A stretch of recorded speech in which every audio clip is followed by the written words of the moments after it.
to say it's really great work that your task team has done. Thank you.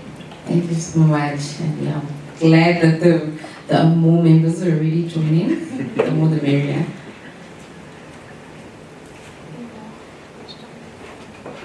Thank you, everyone.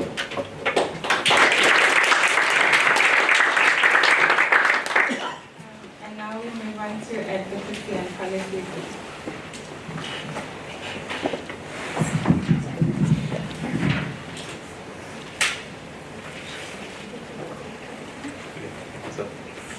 All right, good morning, everyone.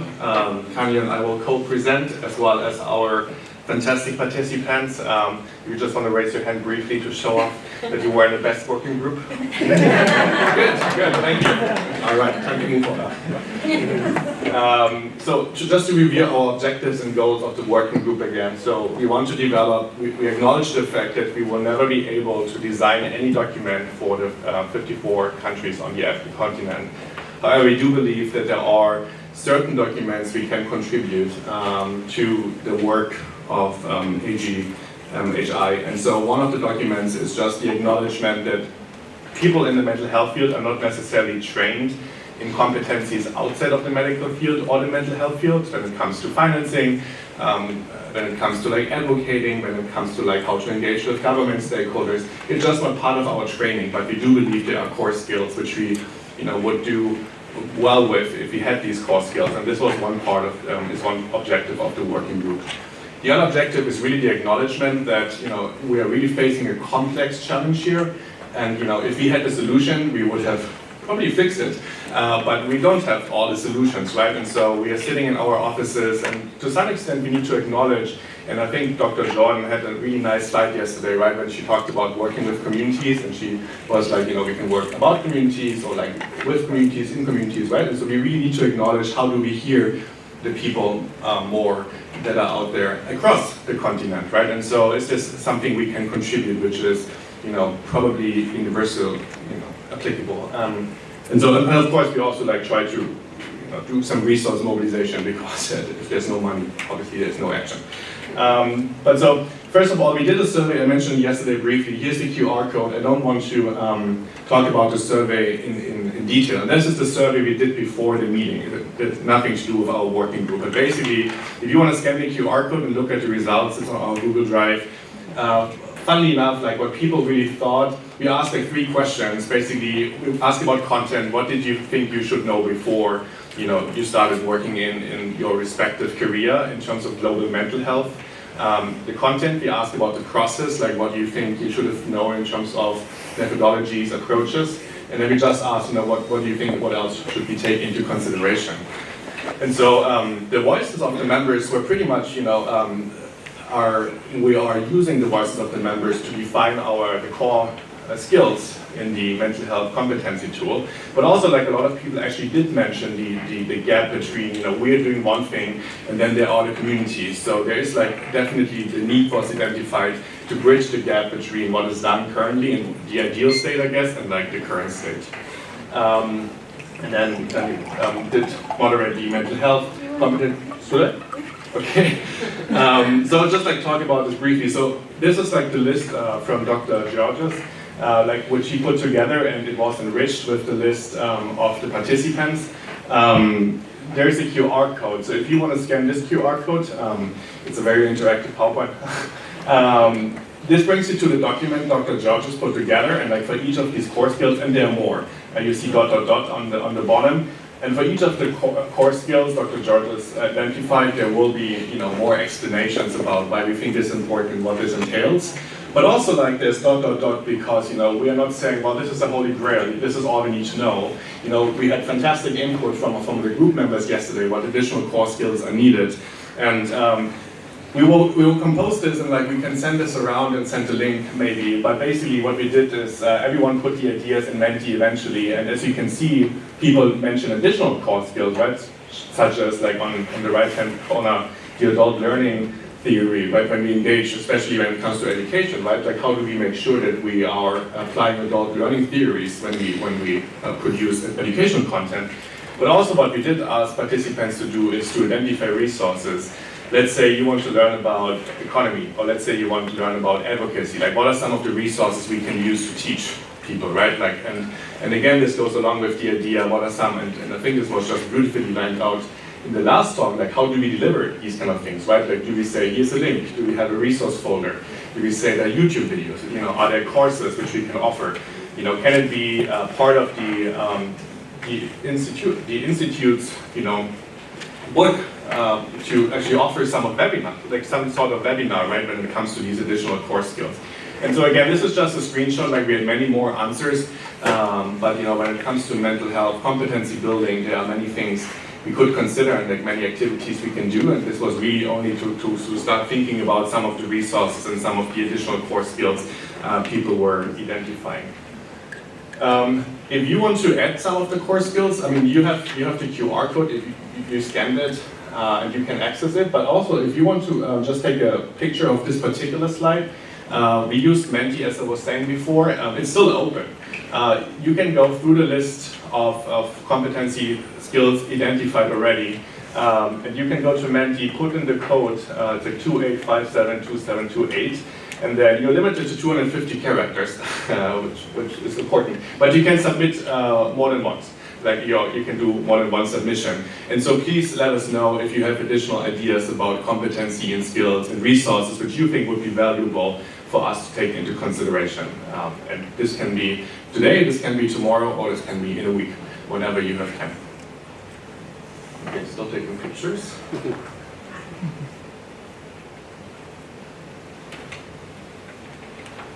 All right, good deal. The second thing we really talked about is the social innovation, which I mentioned earlier today. And so I want to just back up a little bit before I concretely talk about what some of the outcomes were. And when I say, when I talk about it, I will actually ask the participants to share with us some of the process and the content. But I just want to back up a little bit about social innovation. So let me start by giving you an example about Uber Eats. Are you guys familiar with Uber Eats? Yeah, good. So Uber Eats is sitting in San Francisco, right? And so San Francisco is far from here. Let's just say Uber Eats is going to expand to Cape Town, right? So what are they doing? They're not sitting in their offices in San Francisco and say, well, this worked well for us in San Francisco, let's do the same in Cape Town. Because they set themselves up for failure, right? So what do? They do kind of market research, right? They go out on the street and they say, hey, person living in Cape Town, you know, what are you interested in? What kind of food? You know, what kind of delivery? Can we, you know, they're really trying to understand the landscape, right? And by doing so, they're basically doing the first phase of the social innovation, right? They're empathizing with the user of their product. And so eventually they come up with the Uber Eats app for Cape Town, and they say, well, this is what we think will work. They started, right? They may have like some orders, and they say, well, actually it doesn't work the way we envisioned it to work. So something went wrong in the process. And then they go back and they say, well, we did something wrong. We didn't really meet the user's needs. And then they start again, right? It's a process. It's non-hierarchical, it's non-linear. But eventually Uber Eats gets to the point where they are right now, where they're successful, right? They're not only successful in San Francisco, they're successful around the world. Same with Bolt, same with Lyft, and so on. And so now you might think, well, how is this relevant to us? Because Uber Eats is just a private company. They're about revenue making, right? And yet, like, I want to give you an example of, like, in the mental health field, we have thousands of mental health apps, right? But if you go to your, on your iPhone or on a Samsung, and you go to your app store and you try to look up mental health apps, I mean, millions, not millions, thousands of mental health apps, and yet, right, most of them are not downloaded. And why? Well, because there's a disconnect. Someone was thinking, that's a great idea, let's put this together in an app. And then there's just like, people don't care about your app, right? The user is not really like interested in the content you have to offer, or the way the app is designed is just not user friendly, right? Or the app needs data, and like, you know, maybe there is no data in certain parts where you are. And so it's just like there's a disconnect between the user and what was envisioned and what actually is offered. And so social innovation can really help us to bridge this gap, and we think about social innovation that it can also be very helpful in the mental health field, right? Because oftentimes we're starting with an idea, we're sitting in a room, we are sitting in an academic setting, and we think it's a great idea to do something. And of course, you know, Dr. John was talking about participatory approaches, community approaches, and yet like we are, you know, still not doing enough of it. And so the social innovation process, the toolkit, like which we want to offer as a work group, is really something which can be applied in any kind of context, because it just goes back to the idea to talk to community members. It's as simple as this. But it also goes back to the idea that people are willing to change or implement something or do something if they identify pain points, right? If people really understand why they should act, I don't have to convince people. I don't have to pay money for them to come and like work with me. They will come because they feel like there is something they can do to enhance their lives and the lives of their communities. And so, just to walk you briefly through the social innovation toolkit, so it starts with an empathizing phase. As I said before, you're trying to understand the users, the service users, the community members you're trying to work with.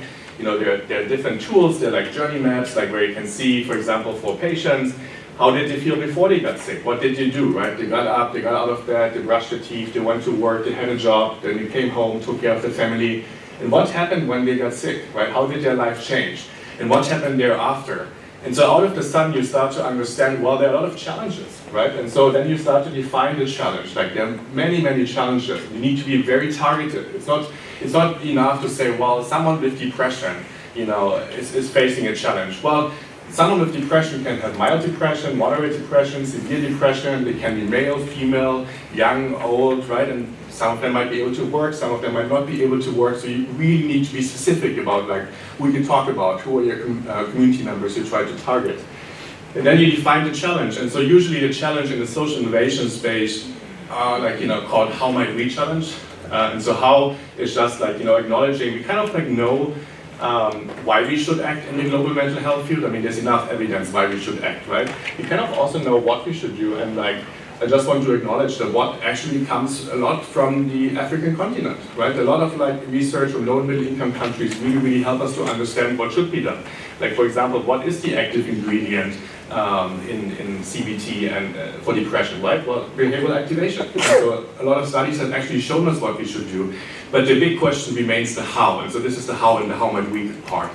The we part is really just acknowledging it's a team effort, right? There's not a single person, there's not a single profession like mental health profession who can do it. We really need the input of all the people involved. And it's also kind of like saying it's non-hierarchical. Like someone's opinion as a psychiatrist is as important as someone's opinion as a shaman, traditional healer, community member, right? So all of us have an opinion. And then the might part is really just acknowledging the fact that, as I said with Uber Eats before, we might design something which we think is useful, but we might also fail, and that's okay. Then we just go back in the process and redo the process. And so the how might we questions always end with a constraint at the end, right? So for example, we talked about a couple of examples, but one example when it comes to collaboration between mental health professionals and religious leaders might be how might we support the collaboration between mental health professionals and religious leaders in a context where community members tend to resort to traditional leaders when it comes to sickness, right? Where they mistrust medical systems. So there's a constraint at the end, and yet this is how might we question, like how do we further this collaboration?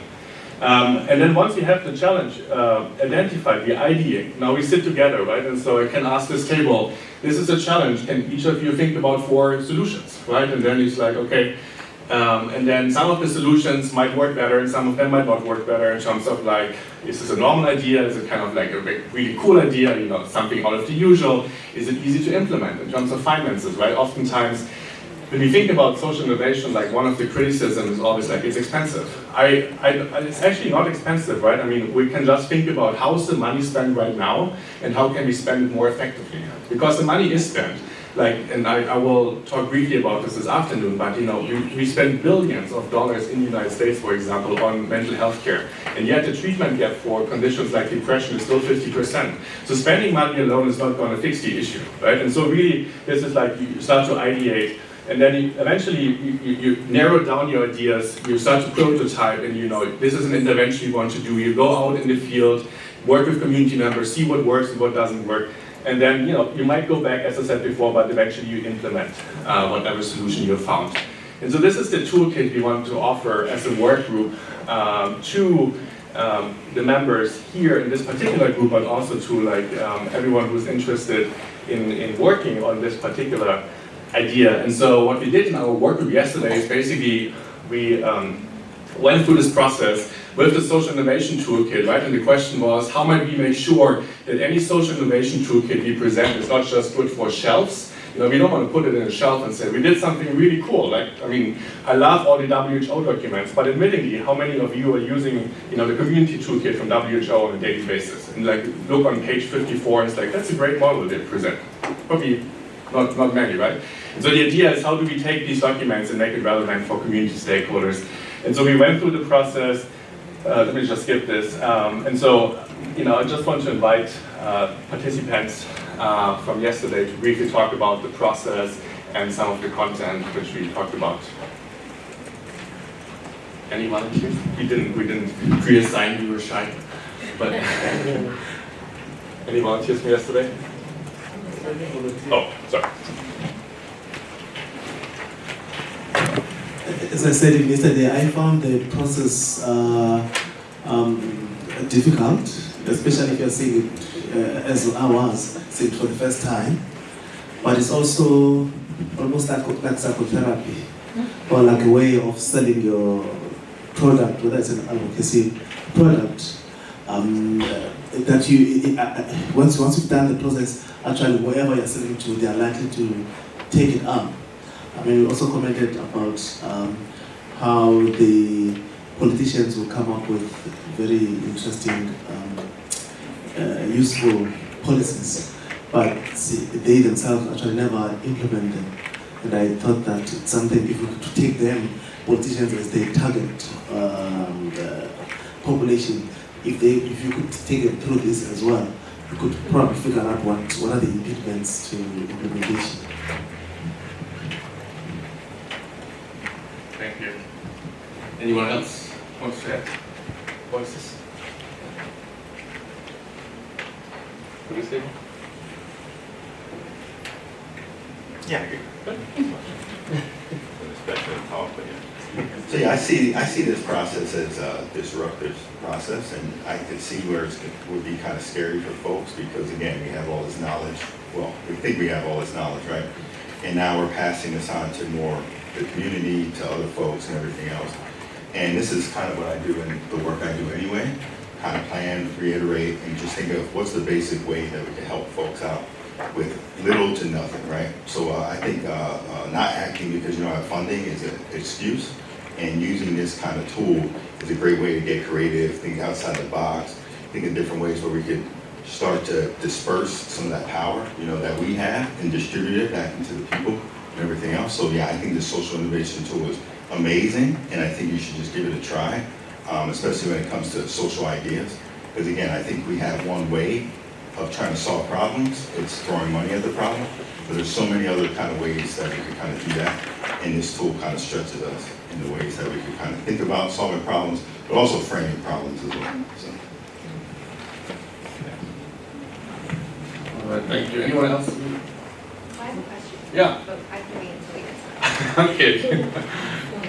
Okay, good, yeah. So, and you know, like to just address, you know, some of the issues that you brought up, right? I mean, some people just work well with it and some people find it difficult, right? But again, the acknowledgement of, you know, we don't want to design something or write a document which is not useful for people, right? We don't want to put all these resources together for that, you know, then to have people say, it's too complicated for us, we don't want to use this, right? And so this is really what social innovation is all about. So we ourselves need to hold ourselves accountable to the fact that, you know, we cannot design something which is not useful.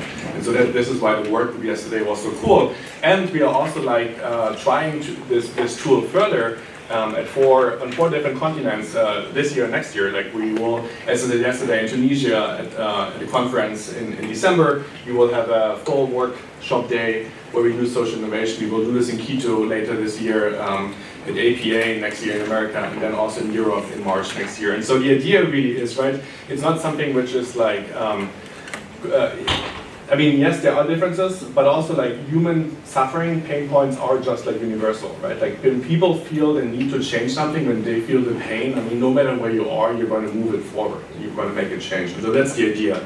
So what we eventually will do is, here's another one. Please participate and help us brainstorm. But what we will eventually do is there are so many fantastic projects and activities on the continent when it comes to mental health, right? I'll give you one example, the friendship bench, right?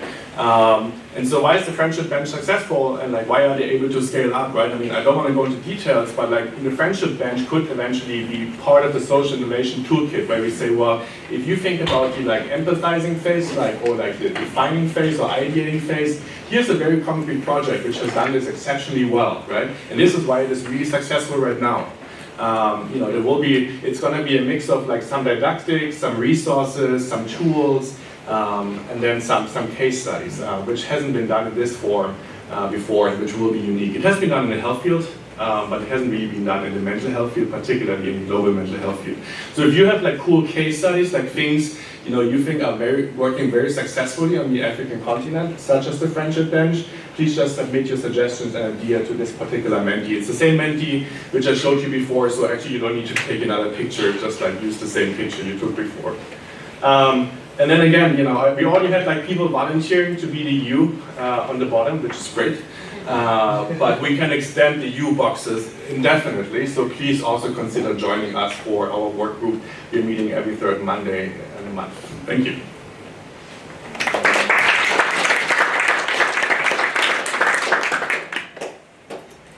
we have any questions? I do have a question. And I would like to preface it by saying I know Dr. Jordan's not here. I don't think she is, but I hope it's still a liberated space. And there's room for disagreement or maybe other opinions. So I can say, at least from the US perspective, the social innovation or social enterprise approach it allows for a lot of innovation, but it can also be critiqued as being very wasteful. You talked about there being hundreds, maybe thousands of mental health apps, all trying to do the same thing, probably raise money for venture capitalists to make those things happen, but how many of them are actually scaled up to the point where they're like used at a population level and then effective in improving symptoms? So I guess I just wonder, kind of what are your thoughts about that? I obviously am convinced of its value, but I also think that's a valid criticism. So yeah. I would just like to hear kind of reflections on that. Yeah. So I used to live in Boston, and Boston has like, MIT is like just producing, it feels like 2 new apps every day when it comes in, right? I do think though that the process is flawed. Like, yeah, I mean, they're pretending they're using social innovation, right? But really what happens is they have an idea, and they really start with the prototyping phase. They said, here's our idea, go and use it, right? And so then they get the feedback on the prototype phase, but they really miss the first 3 steps here. And so then they're wondering, like, things are not really scaling up. Why is this the case? Well, we could have predicted that because you did something in your office and there was a disconnect between what you're intending to do and what you're really trying to do. And so I do think that if you want to use the social innovation approach in its true self, it's probably going to work better. I mean, again, right, I'm not like suggesting that this is the holy grail, it's going to fix all the issues, but I do suggest that sometimes we need to take the time to step back and like really realize where we failed before in this like non-linear process. And then this goes back to the idea, right? Like we talked about this morning, failing is okay. Like we also need to learn about the failings to even in this casebook where we kind of case studies where we say, this is what we did and we failed, and here's why, right? Because we didn't engage the stakeholders or we engaged the wrong stakeholders. It's really important for us to learn about this. The other thing I want to say is like, the times we have done social innovation, it was really helpful for community members to learn the process. Yeah, it's a bit of a process, but like they started actually using the idea outside of the mental health space, which I think is very cool to see, because again, this is not unique to the mental health space. The other thing I want to say is, another criticism which you might bring up is like, that's going to cost money, right? Like who's going to facilitate all these workshops, who's bringing people together, and the costs. Well, this is part of the social innovation process, right? Remember, you have a constraint. So how do we do something in the setting where there might be no fundings, right? And so we can also, for example, use churches. Like on Sunday, we're doing this in Ghana on Sundays right after church service, and then people just sit together and like brainstorm. So there's no money to be involved. It's just like people naturally are already together, all the relevant stakeholders. So again, I don't want to defend this. We are, but I think the nature of the social innovation tool is actually in itself could be furthering creativity and also I think also to some extent self-esteem, because people is like, well, I don't know if this is a good idea. Well, I don't know, but go out and ask, right, and like get some self-esteem. Thank you. Question is, so, like, this is a model, right? Somebody developed it in US, UK, where was it developed? It is westernized, yeah. What's that? Was developed in the US and UK. Have there been any social innovation models developed in countries in Africa? Yeah, Ghana is leading with Ashesi University. Then even in Cape Town, they have a new D-Lab, and they are doing work on this. They're utilizing. So part of the idea of social innovation is, you have at least two options. Like, so one option is to say, just utilize what already exists and customize it. The other option is to say, just start from scratch. And so both institutions are actually doing both. Like, they're valuing the social innovation model which has been done outside, but they also do their own research and their own projects and have their own determination. And then other D-Labs are in Tunis actually, and then in Nairobi, they're doing quite similar work. And so, what can we learn from their work? Yeah, great question. And I don't have a sufficient answer to this. We do, however, I actually working on this question with people from Ashesi University, but I think they would be in a better position just because I am not involved with the process within the country, but more so with outcomes, concrete outcomes. But I think that's a valuable question and we want to learn from them. And so I think the Social Innovation Toolkit would actually encourage the design labs in Tunis and Accra and Nairobi and Cape Town to be involved as lighthouses in their respective regions to further this process. Yeah. One more. All right. One more question. Okay. Here's one last question. Did I miss someone? Okay.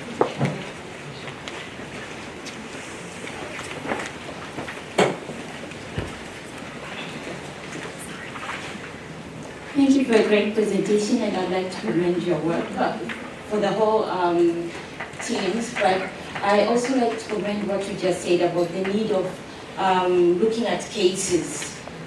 We don't do that much in mental health, and as you said, Friendship Bench was a success. It went even global, like how much of a success it was. Whether it was the design, what did they do, what that was right, or was it that you got the platform to speak about it? We don't know. So maybe we could also put more into looking at the cases, because as you say, there is much more to learn from this model, and this is also something that is being looked at as a potential way to address a lot of mental health issues in Africa. But there are models which are similar to Friendship Bench, which have not been very well cited or looked at, like the one for the adolescents in Kenya. There is one for HIV adolescent youth in Tanzania. There's one in Zanzibar for pregnant women. Similar, they've taken the model similar from Friendship Bench and they've been successful, but we haven't really cited them or looked into them. So maybe to put even more effort into what's existing and learn from them. Yeah, no, I love the idea, and it also goes back to what we talked about before, right? Like, how can we showcase more of the talent and success stories from the continent and present it, right? The issue is we just don't know enough about them and don't know what works in one context and why. But we definitely need to do this more and point out the success stories and understand why it works or why it doesn't work, right? I think at the end of the day, we're going to throw money on mental health anyway. But I think it's kind of up to us to decide how to effectively spend this money and how to engage with the community members we serve or that we work with. Thank you.